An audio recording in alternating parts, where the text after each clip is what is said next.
Good morning to you both. Morning. Seamus, why would the government want this information? It seems a lot of information to be collecting on every single Australian and their internet activity. Yeah, I mean, their argument is that this would be similar to laws that are already in place in Europe, and that this is based on being able to combat terrorist activity, and that's sort of how it came to be in Europe. But I think that one of the issues attached to that basic idea is that, of course, if you throw more hay on the haystack, then maybe it starts to get harder to find those needles. Seamus, exactly what kind of data would they be interested in keeping? This is the big question, of course, and this is why the Sydney Morning Herald kind of put out that Freedom of Information request to try to find that detail. And this is what's happened, is that we've not been told. Now, if we look at the European laws that are in place, they're sort of more based around when people have been accessing the internet, things like that.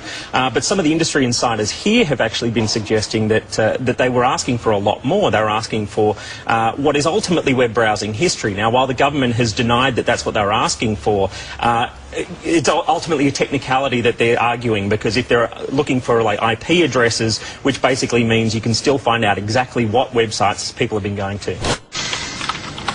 Here's a question. How many emails did you deal with today? 10, 20, maybe more? Now multiply your answer times every American who's online. It's estimated that people in this country send billions of emails each day. True, a lot of emails are junk, but others hold our innermost thoughts. They share intimacies, our complaints, or maybe our political opinions. And if you think your emails are private, prepare to watch and learn about a number of cases that each raise questions about how the government may be going through electronic mail.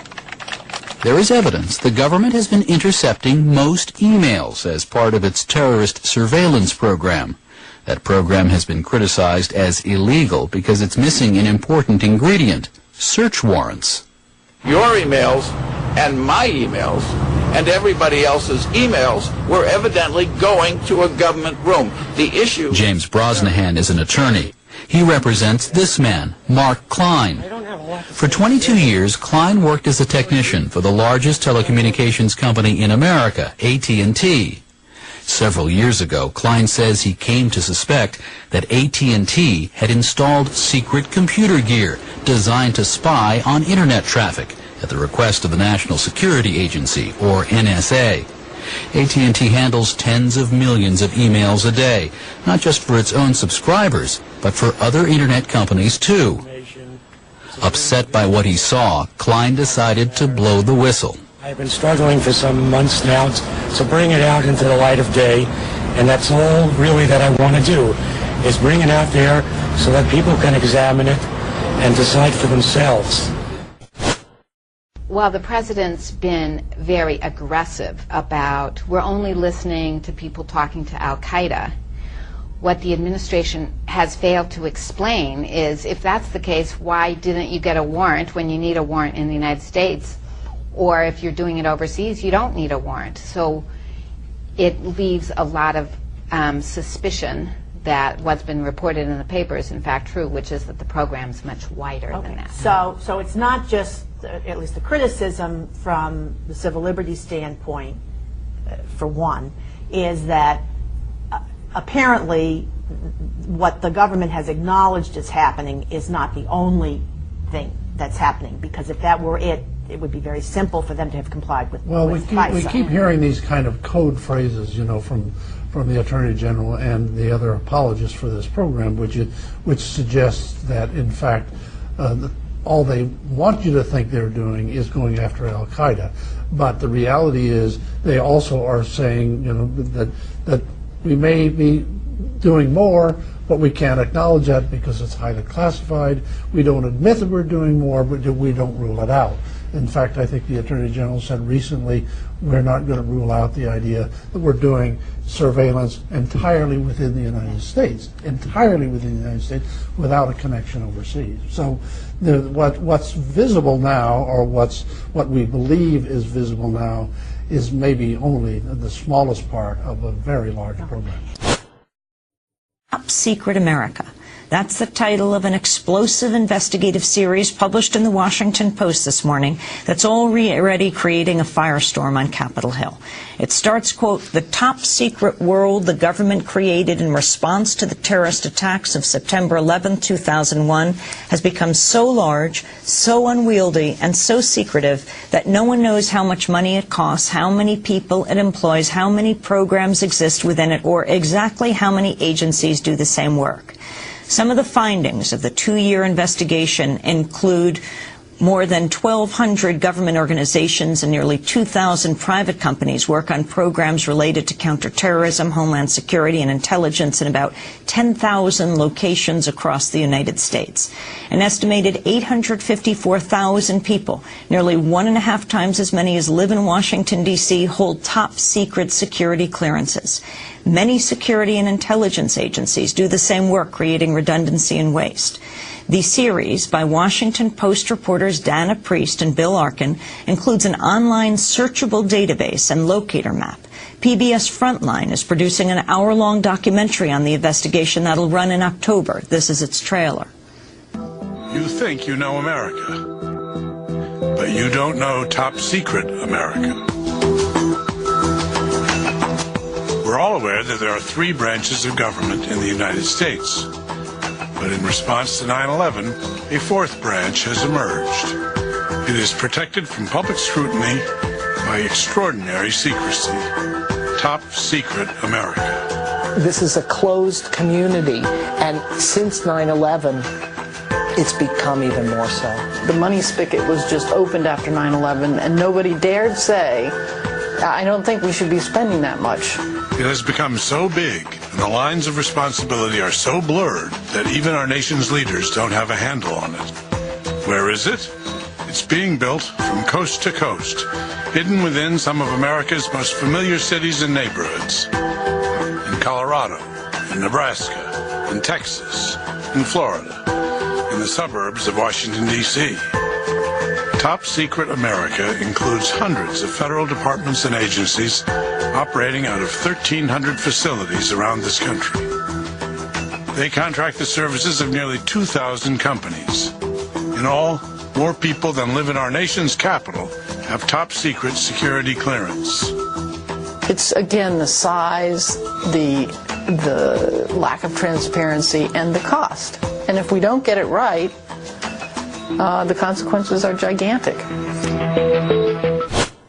Well, first of all, let me say that with all due respect to the Washington Post, and Dana Priest and Bill Arkin are very good reporters, we have to ask, why did it take them 7 years to do this story? Anyone who's been covering intelligence or national security in Washington knows that intelligence has been privatized to an incredible extent, and national security has been privatized to an incredible extent. I wrote the first stories on the intelligence industrial complex. The first one appeared in Mother Jones in 2005. In 2007, I wrote a major story for Salon and a whole series in Salon. I disclosed that 70% of the U.S. intelligence budget is spent on private sector contractors, and then, of course, I wrote this book, which has a lot of this information that's in the Post series. So I find it rather amazing that it took them this long to actually do this kind of piece, because the information has been there, and the American people have been ill-served by the Washington Post, whose coverage of these companies has been basically rah-rah journalism, rah-rah Lockheed Martin, rah-rah Booz Allen, look at the profits they're making. There has not been this kind of careful look at what's actually happening. So that's the first point I'd like to make. And I think, you know, people should look at the work of myself, Jeremy Scahill, other journalists that have covered this sector, and put out the word of how much intelligence is controlled and gathered by private sector corporations. In one of the operations that I was in, we looked at organizations just supposedly so that we would not target them, so that we knew where they were as not to have a problem with them. Mm-hmm. Now, what I was finding out, though, is that the collection on those organizations was 24/7, and 365 days a year, and It made no sense, and I started to investigate that. That's about the time when they came after me to fire me. But an organization that was collected on were U.S. News organizations and reporters and journalists. To what purpose? I mean, is there a file somewhere full of every email sent by all the reporters at the New York Times? Is there a recording somewhere of every conversation I had with my little nephew in upstate New York? Is it like that? If it was involved in this specific avenue of collection, it would be everything, yes. It would be everything. Surveillance is an important component of law enforcement work, and the Nighthawk is a miniature spy plane that offers law enforcement the capacity to spy on a subject from the air. The Skyseer is another promising spy tool. This kite-like device can spy on a subject for an hour at an altitude of 200 or more feet, where it's hardly visible, all the while streaming video to a computer or laptop as it flies. Unlike the Nighthawk, which was developed by the military for the military, the Skyseer was developed specifically for law enforcement and could be ready for prime time soon. The pole cam is simply a wireless camera attached to a pole. A simple but potentially life-saving device, it has the ability to allow police to peek around corners, survey the inside of a building before entering, or see what's on a rooftop without exposing themselves to danger. And finally, the Dragon Egg. This egg-shaped camera can be thrown through window screens, and over fences. It always lands upright and streams 360 degrees of simultaneous video coverage back to the computer. It's another way police can find out what's on the other side of a wall or inside of a building without risking their lives.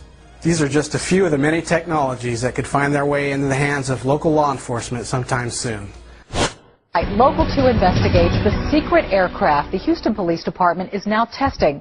It's a new unmanned drone that can patrol from the air. Now, it's also a device that HPD wanted to keep under wraps. And now they're being just a little vague at how they're going to use it.